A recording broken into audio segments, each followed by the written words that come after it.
ya riadha ya dunia baada ya Shelly Ann Fraser Price wa Jamaica ambaye ameshinda dhahabu 5 katika mbio za mita 100. Mwanariadha huyu aliye na umri wa miaka 31 atakuwa anapania kushinda medali ya pili ya dhahabu atakapoingia uwanjani tena kuanzia siku ya Alhamisi katika mbio za mita 5000.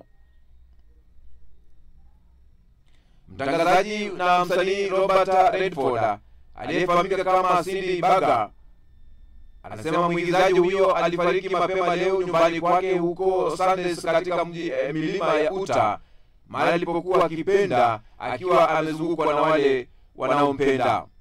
Ambapo Robert Redford, nyota Hollywood, aligeuka mkurugenzi afariki dunia akiwa na miaka 89. Robert Redford alijulikana kwa majukumu yake katika The Sting na Butch Cassidy na The Sanders Kid, na alishinda tuzo la Oscar kama mkurugenzi. Mzaliwa wa kaunti ya Los Angeles, California, alianza kuonekana jukwani mwishoni mwa miaka ya 1950 kabla ya kuanza katika televisheni mnamo mwaka 1960 na kutengeneza filamu yake ya kwanza katika War Hunter. Alipata uteuzi wa Oscar kwa mwigizaji bora wa uigizaji wake katika The Sting mnamo mwaka 1973. Mnamo mwaka 1980 alifanya kazi yake ya kwanza na Watu wa Kawaida ambayo ilishinda tuzo 4 za Academy, ikiwa ni pamoja na picha za bora za mkurugenzi bora. Alishinda tuzo ya maisha ya heshima ya Oscar mnamo mwaka 2002. Redford pia alijulikana kwa kuanzisha tamasha la filamu la Sundance huko Utah kukuza filamu huru. Na mwaka 2018 alitangaza filamu ya The Old Man and the Gun itakuwa jukumu lake la mwisho kwenye skrini. Robert Redford alipokea nishani ya urais ya uhuru mwaka 2016 ambayo ilitunukiwa na rais wa zamani wa Marekani Barack Obama. Ripoti mpya ya Umoja wa Mataifa imefichua kuwa rushwa ya kimfumo inayoendeshwa na viongozi wa juu wa kisiasa Sudan Kusini ndiyo chanzo kikuu cha mgogoro mkubwa wa haki za binadamu ambayo imewaacha mamilioni ya watu bila huduma muhimu kama afya, elimu na chakula. Ripoti hiyo inaangazia mpango wa serikali unaojulikana kama mafuta kwa barabara ambayo ilitumiwa vibaya kuhamisha kiasi cha takribani dola bilioni 2.2 kwenye mitandao ya upendeleo wa kisiasa bila kupitishwa katika bajeti ya serikali. Makamu Rais Benjamin Mel ambaye aliteuliwa Februari mwaka 2025 ametajwa katika ripoti hiyo kwa madai kuwa makampuni yanayomilikiwa naye yalishindwa kutekeleza ujenzi wa barabara nyingi kama ilivyoahidi. Umoja wa Mataifa umebaini kuwa kampuni binafsi zilihusika pia kuhamisha mapato yasiyopatikana na mafuta kutoka kwenye bajeti ya serikali, huku tozo haramu ya mashirika ya misaada zikikwamisha utoaji wa msaada wa chakula kwa watu waliokuwa na uhitaji mkubwa.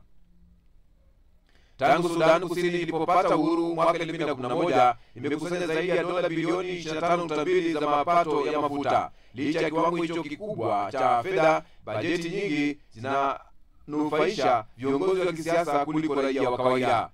Kati ya mwezi Julai mwaka 2020 na Juni mwaka 2024, Wizara ya Masuala ya Rais ilitumia zaidi ya mara 6 ya bajeti yake iliyoidhinishwa sawa na dola milioni 557. Kiwango cha kitita cha pesa zilizotengewa wizara kama vile Wizara ya Afya ilipokea 19% tu ya bajeti iliyotengewa. Wizara ya Kilimo na Usalama wa Chakula ilipokea 7% pekee. Wizara ya Jinsia na Ustawi wa Jamii ilitengewa dola milioni zipatazo 3.7 pekee kwa kipindi cha miaka 4. Ripoti hiyo imeweka uporaji huu wa kiuchumi katika muktadha mpana wa kisiasa. Tangu Machi mwaka 2025, makamu wa kwanza wa rais Riek Machar amekuwa kizuizini, jambo linalosababisha mgawanyiko ndani ya chama chake cha upinzani. Binti ya rais Salva Kiir na mke wa makamu wa rais Bol Mel wameteuliwa kushika nafasi za juu serikalini, hatua inayozidisha mkusanyiko wa mamlaka mikononi mwa familia chache za kisiasa. bunge la Rwanda limetoa tamko la kali likilaani azimio la bunge la Umoja wa Ulaya linalotaka kuachiwa huru kwa mwanasiasa wa upinzani Victoire Ingabire, likitaja azimio hilo kuwa kuingilia uhuru wa mfumo wa haki nchini Rwanda. Kikao pamoja na baraza lake mawili, baraza la wawakilishi wa seneti, bunge la Rwanda limesema hatua hiyo inakiuka misingi ya kimataifa ya uhuru wa mahakama na demokrasia. Septemba 11, bunge la Umoja wa Ulaya lilipitisha azimio likitaka serikali ya Rwanda kumwachilia huru mara moja na bila masharti Victoire Ingabire pamoja na wanasiasa wengine wa upinzani wanaoshikiliwa kwa kile wanachokiita utekelezaji haki zao za msingi kwa amani. Aidha, walitaka mashtaka ya kisiasa dhidi yao yafutwe. Ingabire ambaye ni kiongozi wa chama cha upinzani cha Dalfa Umurinzi ambacho bado hakijasajiliwa rasmi nchini Rwanda, alikamatwa mnamo Juni mwaka wa huu na ofisi ya upelelezi ya Rwanda RIB. Kulingana na RIB, hatua hiyo ilifuatia maelekezo ya mwendesha mashtaka aliyelitaka shirika hilo kutekeleza agizo la mahakama kuu kwa lengo la kumfikisha mahakamani. Mahakama ilikuwa haijaridhika na maelezo iliyotoa kuhusiana na wafuasi wake wanaotuhumiwa kufanya kupindua serikali. Ingabire anakabiliwa na mashtaka 6 yakiwemo ya kujihusisha na kundi lenye nia ya kuangusha serikali, madai aliyoyakana vikali.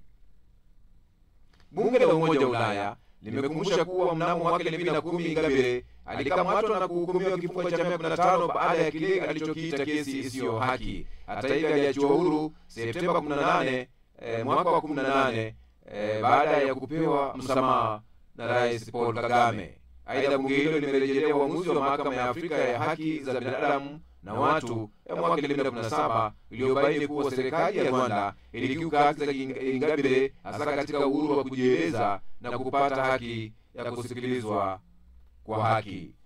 Tazidi kupokea taarifa hii ya habari kutoka idhaa hii ya Kiswahili Radio Fortune Africa, kituo chake kinachokuwa kwa kasi sana duniani.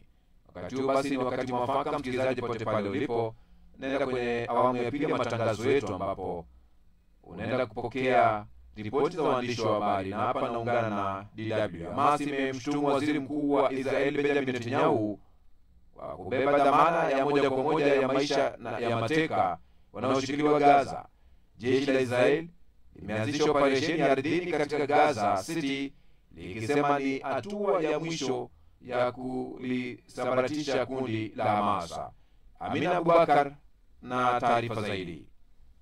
Kwamba Netanyahu wanabeba dhamana ya maisha ya mateka wanaozuiliwa. Kundi hilo pia limesema serikali ya Marekani inawajibika kwa hatua ya ongezeko la mateso na vita katika ukanda wa Gaza. Hamas imesema Marekani inaunga mkono sera ya udanganyifu iliyo na nia ya kutoiadhibu Israel kwa uhalifu wa kivita inaofanya Gaza kwa takriban miaka miwili. Watu zaidi ya 64,000 wamekwisha uawa tangu mzozo huo ulipoanza Oktoba 7 mwaka 2023. Hii leo vita hivyo vimechukua mwelekeo mpya. Vikosi vya jeshi la Israel vimeushambulia mji wa Gaza City kutoka ardhini usiku kucha, huku vikitanua operesheni hizo katika ngome ya wanamgambo wa Hamas katikati ya mji huo.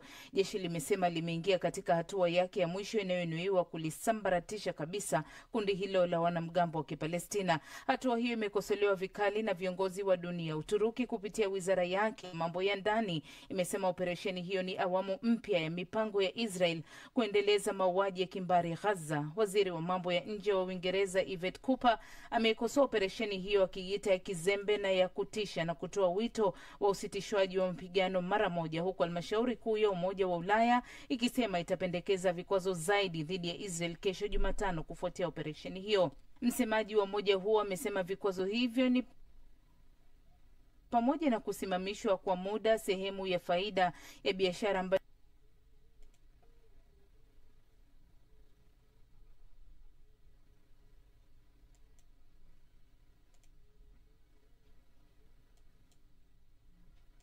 ni sehemu ya makubaliano kati ya halmashauri hiyo na Israel, lakini haijajulikana wa mataifa. Tamko lake limekuja baada ya ripoti ya wachunguzi wa umoja huo kuishitumu Israel kufanya mauaji ya kimbari katika ukanda wa Gaza. Haya yote yanatokea wakati waziri wa mambo ya nchi za nje wa Marekani Marco Rubio akiwa ziarani Qatar kukutana na viongozi wa nchi hiyo kujadili shambulizi la Israel la wiki iliyopita nchini humo. Katika ziara yake, Rubio ameunga mkono usalama wa taifa hilo, huku mataifa ya Ghuba yakiendelea kukasirishwa na shambulizi hilo la Israel dhidi ya Hamas lililofanywa mjini Doha. Rais wa Misri Abdel Fattah al-Sisi amelielezea taifa la Israel kuwa adui, akisema lazima mataifa ya Kiarabu na ya Kiislamu yawe na msimamo mmoja utakaotoa ujumbe kwa adui yao kwamba wameungana na wanapinga kinachoendelea Gaza. Huku haya yakiarifiwa, Luxembourg imesema itaungana na mataifa mengine kuitambua Palestina kama dola huru katika mkutano wa kilele wa Umoja wa Mataifa wiki ijayo. Asante sana Amina Abubakar kwa taarifa hiyo. Tutazidi kutupia jicho letu katika hilo, tuone lipi ambalo linajiri Mashariki ya Kati, ambapo ni hali si hali katika maeneo hayo, wakati ambapo wengi wanazidi kupigia debe kuona kwamba Palestina inapata taifa lao huru, na Israeli ikisema imejiweka vizuri kuona kwamba inaangamiza kabisa kundi la Hamas.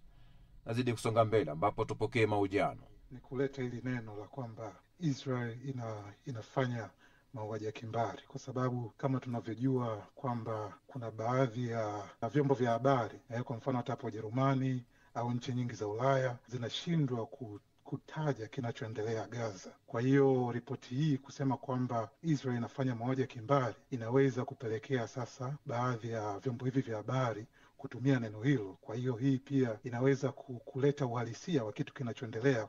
Inaweza pia kupelekea maandamano makubwa katika hata hizi nchi za Ulaya ambazo nyingi zimekuwa kama zikishindwa kuchukua hatua thabiti kuelekea serikali hii ya Israel. Dr. Mwilima, zaidi ya Wapalestina 60,000 wameuliwa na uharibifu mkubwa wa majengo ya makazi, hospitali, shule, nyumba za ibada umefanywa na jeshi la Israel katika ukanda wa Gaza katika vita hivi vya takriban miaka miwili kati ya Hamas na Israel.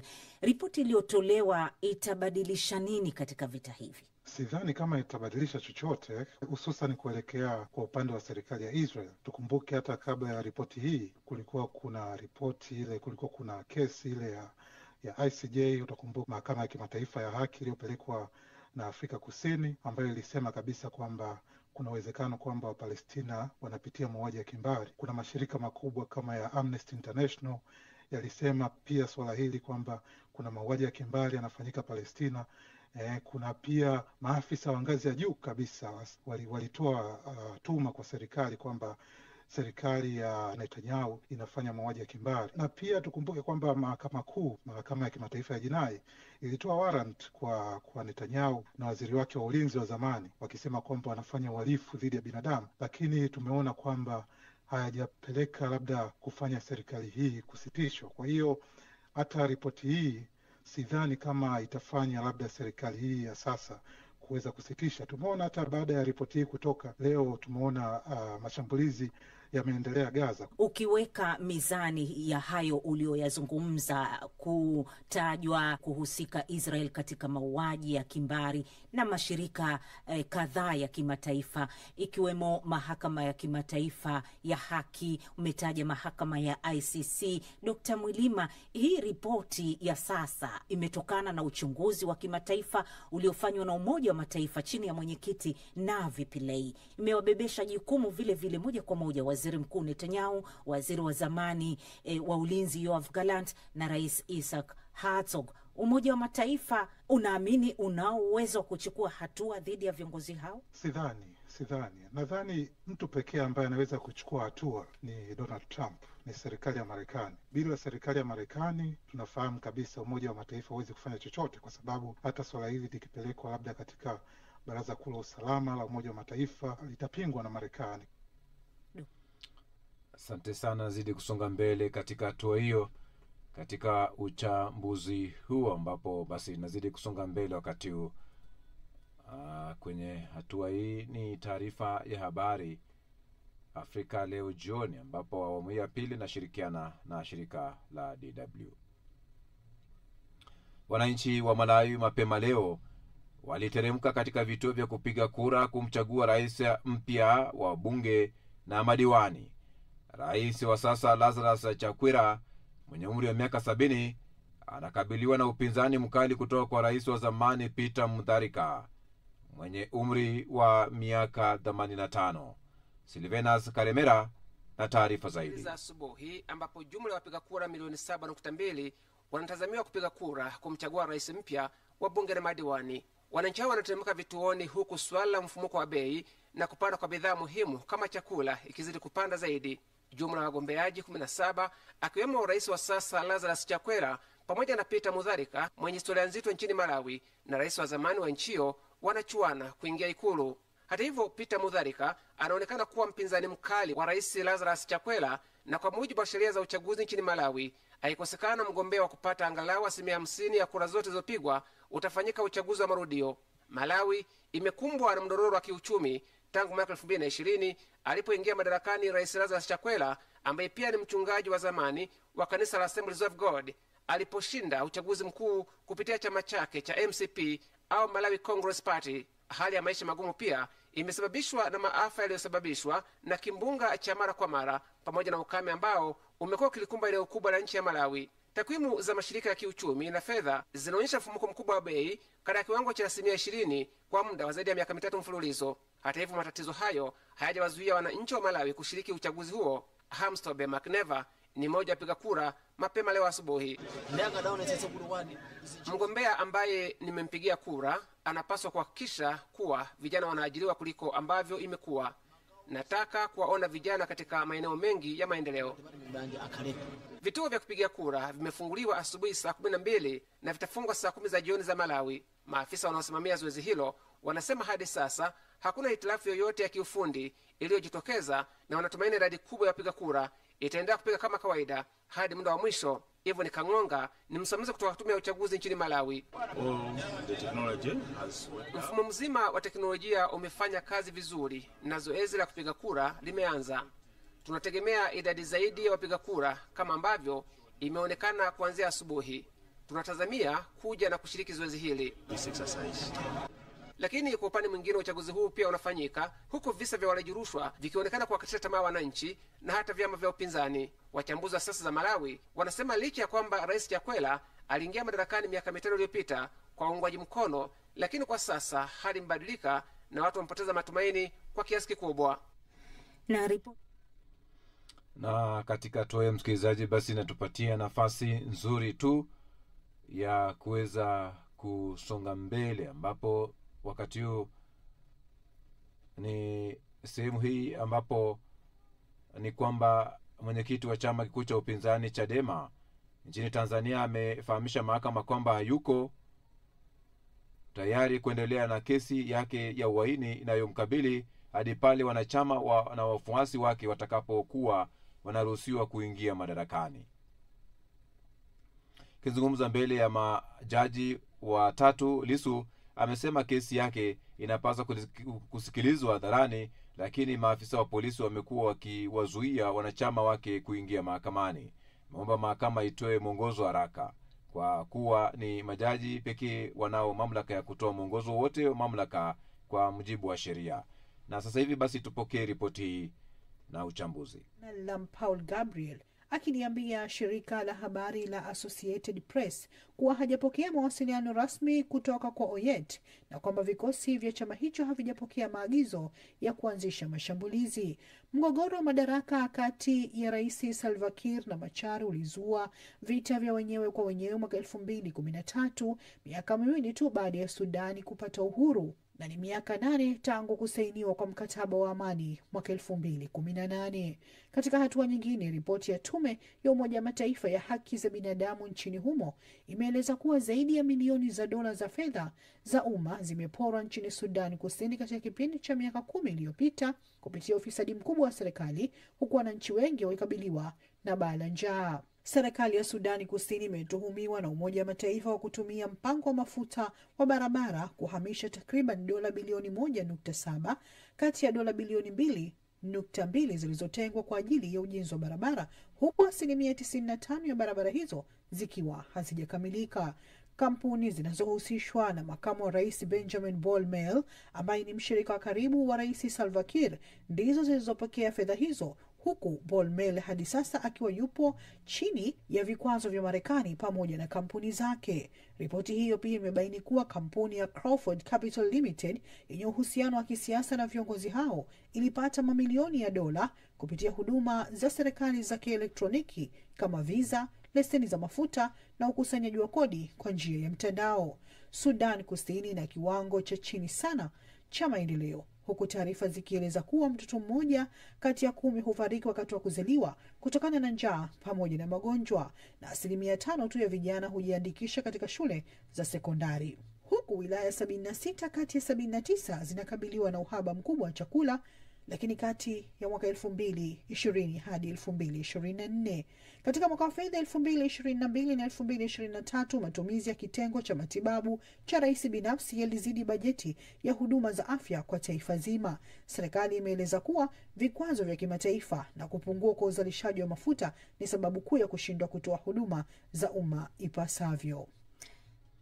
Asante sana. Nazidi kusonga mbele. Ni hali ambayo tutakuwa nafuatilia, ambaye hali inakaa tete kule Sudan, wakati ambapo ripoti imetolewa na mgogoro ukiwa wa muda mrefu kati ya Salva Kiir na Riek Machar unaendelea kuzorotesha hali ya nchi hiyo, huku wananchi wa Sudan Kusini wakikabiliwa na baa la njaa na huduma duni za afya na elimu na kiwango kikubwa cha ufisadi wa serikali.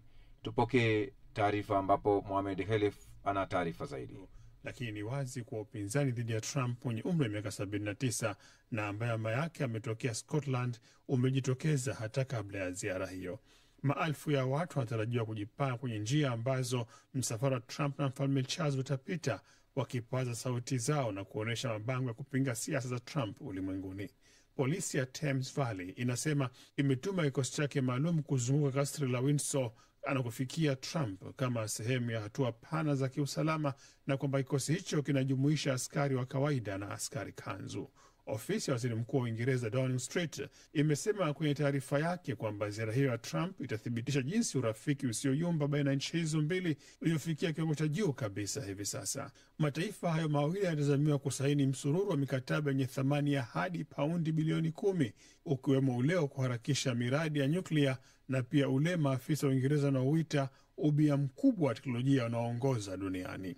Kuelekea ziara hii ya leo, tayari kampuni ya Google ilishasema kwamba itawekeza kiasi cha paundi bilioni 5 nchini Uingereza ndani ya kipindi cha miaka 2 ijayo, huku kampuni nyingine za Marekani kama vile PayPal na Citigroup zikitangaza uwekezaji wa paundi bilioni 1.5. Mbali ya utiaji saini mikataba hiyo, suala la vita vya Urusi nchini Ukraine litachukua pia nafasi kubwa ya mazungumzo kati ya Trump na waziri mkuu wa Uingereza Keir Starmer. Starmer ni miongoni mwa viongozi wa Ulaya ambao wamekuwa wakimshinikiza Trump kuendelea kuiunga mkono Kiev, wakihofia kwamba kiongozi huyo wa Marekani amekuwa akielemea zaidi upande wa rais wa Urusi Vladimir Putin.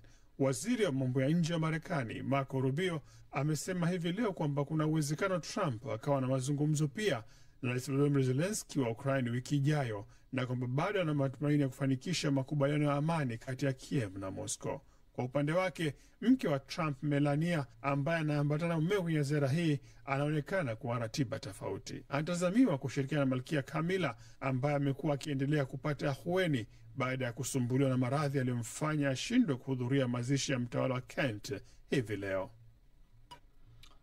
Ndiyo hali ambayo namna hiyo tutakuwa tunatupia jicho katika taifa la Uingereza, ambapo rais wa Marekani Donald Trump yuko ziarani pale katika taifa la Uingereza.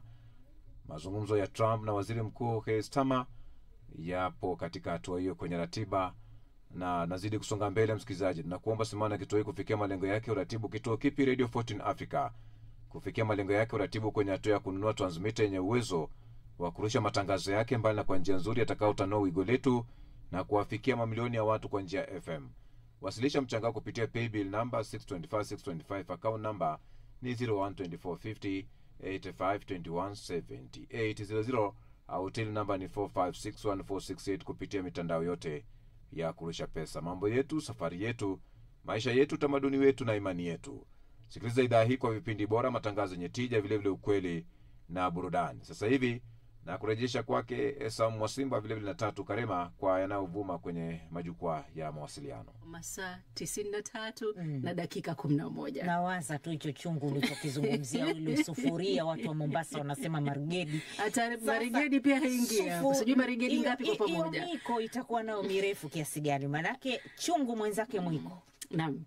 Sasa watu wengi wamepongeza mpishi huyo kwa kuvunja rekodi hiyo, na ufuatiliaji wetu pia na fursa ya kuweza kutembelea mitandao yetu ya DW Kiswahili ya Facebook na Instagram, maana tumechapisha taarifa hii na yeye pia aweze kuacha maoni yake. Albab El Bamileki anasema sasa huyo si amepika shamba zima jamani, kimeiva kweli hicho chakula. Hapo katikati kimeiva. Mbaga Karimu akiwa Mbezi Dar es Salaam anasema yani huyo mchele aliopika ni mzigo wa kubebwa na fuso nzima. Ukapigwa kwa wakati mmoja, hapati picha yani jinsi mambo yalivyokuwa.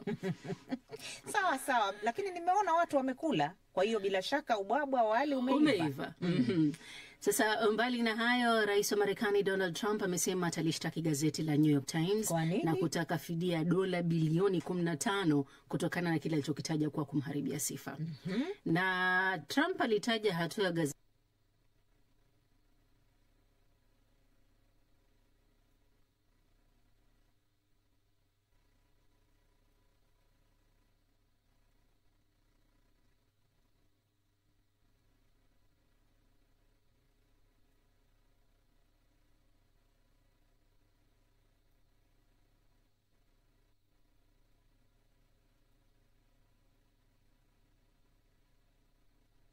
iliyoibua tuhuma nzito za ufisadi. Ema huku ndo kutia hatiani uhuru wa kujieleza. Basi tuangalie ujumbe uliotufikia kutoka kwa wasikilizaji wetu. Muda umekwisha, na huu unatoka kwenye YouTube. Msikilizaji anasema Deutsche Welle na wategea sikio nikiwa Moshi, Kilimanjaro. Huyu ni Jafari Kopo. Tumaini Turende wa Chingunga, Geita, Tanzania anasema Urusi na Ukraine kaini ni za moja, mmalize tofauti zenu. Deus Dedis Malia wa Moshi naye anasema Urusi na Ukraine kaini ni za moja, mmalize migogoro yenu, hamuoni raia wanavyoangamia. Katika ukurasa wa Instagram, Neema Paul Ngoi anasema kila laheri Malawi katika uchaguzi wenu.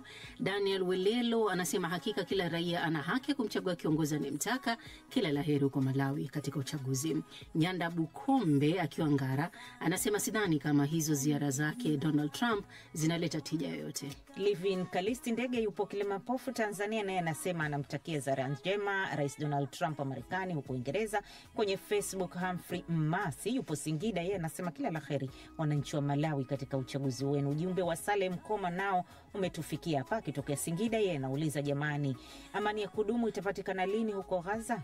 Eric Mwashambwa anasema kila laheri kwa Malawi katika zoezi la upigaji kura. Kutoka Mbeya, Jisto Malila anasema kila laheri pia Malawi katika uchaguzi unaofanyika leo. Na Njoi Saba huyu Jean Claude akiwa Bujumbura, Burundi anauliza huko Sudan Kusini kulikoni, ni vyema kukaa meza moja mazungumzo kuepuka ghasia na vurugu za wenyewe kwa wenyewe. Haya, ujumbe huo unakuwa wa mwisho hapa kwenye matangazo yetu haya. Msikilizaji, tunashukuru sana kwa kuwa nasi hadi wakati huu katika matangazo ya leo Jumanne tarehe 16 ya mwezi Septemba. Asante sana kwa kushiriki nasi hadi wakati huu. Kule ni Tatu Karema, upande ule mwingine wa kuturusha kwenye YouTube alikuweko Idi Sesanga. Sasa mimi ni Saumu Mwasimba, hadi panapo majaliwa yake Maulana, kwaheri.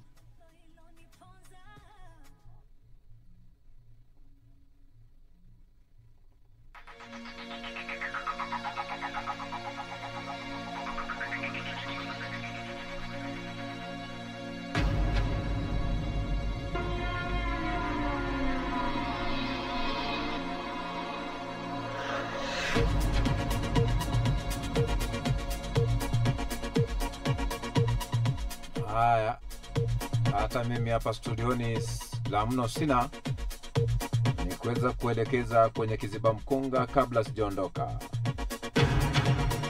Ukiolewa na mwanaume design hii, kuna uwezekano mkubwa sana ndoa yenu ikapelekeshwa ikawa influencer na wazazi wake, hususan mama yake. Mtoto wa pekee wana mtoto mmoja tu. Mtoto pekee wa kiume ana dada zake tu. Wamezaliwa wachache kwa mama single parent. Jipange kabla hujapangwa. Ukiolewa na mwanaume design hii, kuna uwezekano mkubwa sana ndoa yenu ikapelekeshwa, ikawa influence na wazazi wake, hususan mama yake. Mtoto wa pekee wana mtoto mmoja tu. Mtoto pekee wa kiume ana dada zake tu. Wamezaliwa wachache kwa mama single parent. Jipange kabla hujapangwa. Na hicho ndicho Kiziba Mkonga cha sasa.